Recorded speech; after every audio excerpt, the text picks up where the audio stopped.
मुझे इतना भी हक नहीं कि मैं अपनी इज्जत नफ्स का पास हूँ। जब मैंने कहा कि हमारी जिंदगी से चली जाओ तो क्या कर रही हो यहाँ पर? मरे हुए बाप की जरा सी भी मोहब्बत बाकी है ना, आइंदा अपनी शक्ल मत दिखाना। वो एक दिन आपका नामा निशान मिटा देगा, मिटा रहा है। तुमने किसकी इजाजत से मेरी बीवी के साथ ऐसा इंसल्टिंग सलूक किया है?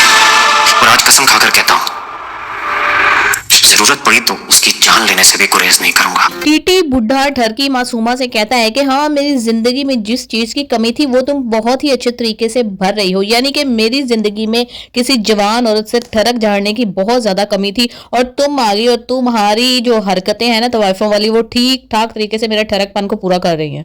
हम ने बहुत वावेला किया, सारा उसने एहतजाज अपना नोट डाउन करवाया बड़े ही मुअज़्ज़ज़ तरीन अंदाज में। लेकिन हुआ क्या कि टीटी और शेर हो गया। उसने कहा कि अब इस तरह से तो ये लोग मानने वाली है, अगर मैं डाउन हो गया तो ये माँ बेटा तो मेरे ऊपर हावी हो जाएंगे।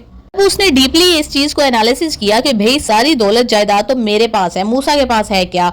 कख भी नहीं है उसके पास, और ये माँ उसको क्या ही कर लेगी। अकेले ये लोग शादी करने के भी काबिल नहीं है अपने बेटे की।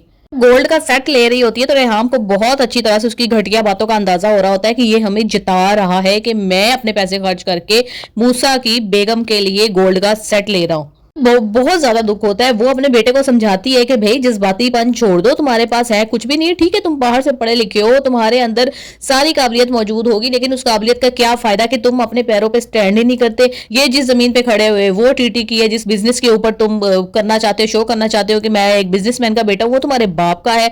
तुमने अभी तक जिंदगी में कुछ भी नहीं किया है और तुम स्टैंड हो गए उसके सामने, वो तुम्हें 1 मिनट में उड़ा के रख सकता है। इस लड़की को तुमने पसंद किया हुआ है, जिससे तुम शादी करना चाहते हो, उसके साथ जिंदगी गुजारना चाहते हो, अगर उसके वालिदैन को पता चल गया कि इसके बाप ने इसकी औकात 2 कौड़ी की नहीं छोड़ी है या इसके बाप ने दूसरी शादी कर लिया, तो जाहिर सी बात है वो यही सोचेंगे कि अब इनको क्या मिलेगा।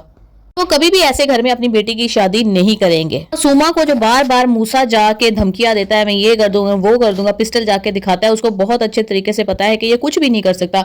वो उसी ऑफिस में काम कर चुकी है, वो हर चीज जान चुकी है कि सारे इख्तियारात किसके पास हैं। आहिस्ता आहिस्ता हर चीज अपने नाम पे करवाती जाएगी। जेवरात वो बटोर रही है, महंगे महंगे किस्म के। बुढ़े को उसने अपनी अताएं दिखा दिखा के पागल किया हुआ है, वो उसको छोड़ ही नहीं सकता। इस उम्र में उसको एक यंग लड़की मिल रही है, वो क्यों छोड़ेगा।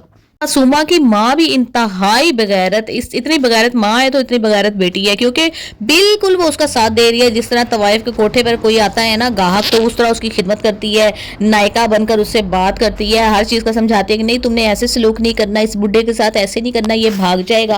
वो समझाती है कि ऐ बुढ़ी औरत ये नहीं भागेगा, ये मेरे अदाओं के काबू में, तुम्हें क्या पता कि मैं इसको कौन कौन सी अदाएं दिखाती हूँ। इस तरीके से मैंने इसको अपने काबू में, अपने वश में करके रखा हुआ है। ये बातें अम्मा तो नहीं जान सकती ना। बात हो रही थी मूसा ने जो धमकियां लगाई हैं, जो पिस्टल दिखाई है मासूमा को। अब मासूमा ने कहा कि मैंने अपना खोंटा मजबूत करना है और तुम लोग अपने आप को समझते क्या हो। पहले भी वो रेहाम को समझा चुकी थी कि अब मेरे और तुम्हारे स्टेटस में कोई कमी नहीं है, ना तुम मेरे से बड़ी हो ना ही मैं तुमसे कमतर हूँ। पहले जॉब करती थी मैं तुम्हारे पास, अब मैं तुम्हारी बराबरी पे आ गई हूँ। लेकिन वो समझी नहीं उसकी बात, क्योंकि उसके तो वहम और गुमान में भी नहीं होगा कि ये इतनी घटिया हरकत कर सकती है। और मेरा शौहर, जिसको मैंने बच्चों की तरह सारी जिंदगी उसका ख्याल रखा, उसके कहने से भी पहले हर चीज उसको प्रोवाइड करती रही, फूलों की तरह उसको रखा, तो उसने ये हाल किया है। जाके कीचड़ में गिर जाएगा उस बेचारी ने, तो सोचा भी नहीं होगा।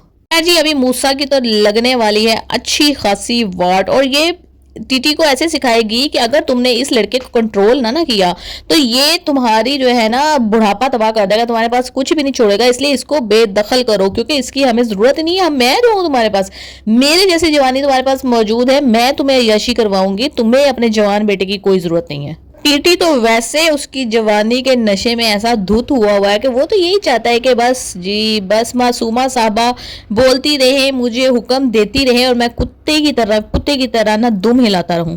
जुबान जो है ना मेरी लपाती रहे, उसके ऊपर से थूक जो है ना वो गिरता रहे। कुछ लोगों को ना इज्जत रास नहीं आती, बुढ़े वारे उन्होंने आके अपनी हरकतों की वजह से जलील होना होता है, टुडे खाने होते हैं, और यही हाल टीटी साहब के साथ हो रहा है। अब इसका अंजाम देखेंगे हम।